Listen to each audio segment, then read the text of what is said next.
বন্ধুরা, কদিন আগে আমি বানিয়েছিলাম রায়তা কিভাবে বানিয়েছি সেটাই আজকে দেখাবো ভিডিওতে।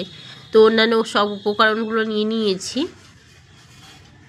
এখানে শসা কুচি নিয়েছি, বাদাম নিয়েছি, বিট লবণ নিয়েছি, চাট মশলা নিয়েছি, শুকনো খোলায় ভাজা মশলা নিয়েছি আর টক দই নিয়েছি।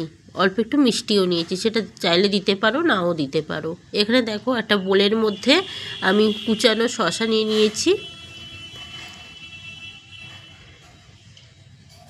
এর মধ্যে আমি দিয়ে দেব সব উপকরণগুলো এক এক করে। দিয়ে দিচ্ছি টক দই।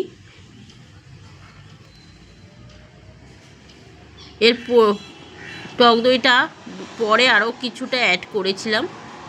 এখানে গোলমরিচ গুঁড়ো দিয়ে দিলাম আর ভাজা মশলা, শুকনো খোলায় ভাজা যে মশলা, ধনে জিরে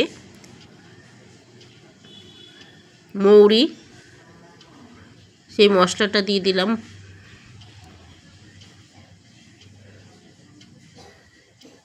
আর এখানে চাট মশলা দিয়ে দিলাম বন্ধুরা। আর দিয়ে দিচ্ছি বিট লবণ। বিট লবণটা দিলে খুব সুন্দর টেস্ট হয় এমনি লবণের তুলনায়। তো এখানে বিট লবণ দিয়ে দিলাম।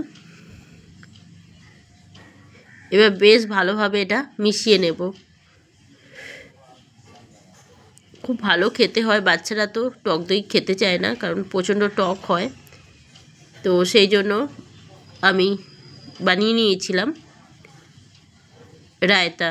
এখানে দেখো অল্প একটু চিনি দিয়েছি, তোমরা চাইলে দিতে পারো, নাও দিতে পারো। চিনিটা দিলে একটু টেস্টটা ভালো আসে, সেই জন্যই দেওয়া।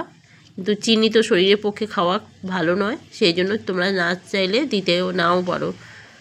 আর দিয়ে দিচ্ছি বাদাম। বাদামটা গালে পড়লে বেশ ভালো লাগবে। বাদামটা দিয়ে বেশ ভালোভাবে মিশিয়ে নিলাম। দেখো আমার রায়তা একেবারে খাওয়ার জন্য তৈরি। তোমরাও এরকম বানিয়ে নিও, বাচ্চা বড় সকলেরই ভালো লাগবে। শরীরের পক্ষে টক দই খুবই উপকারী। তো এইভাবে বানিয়ে নাও রায়তা।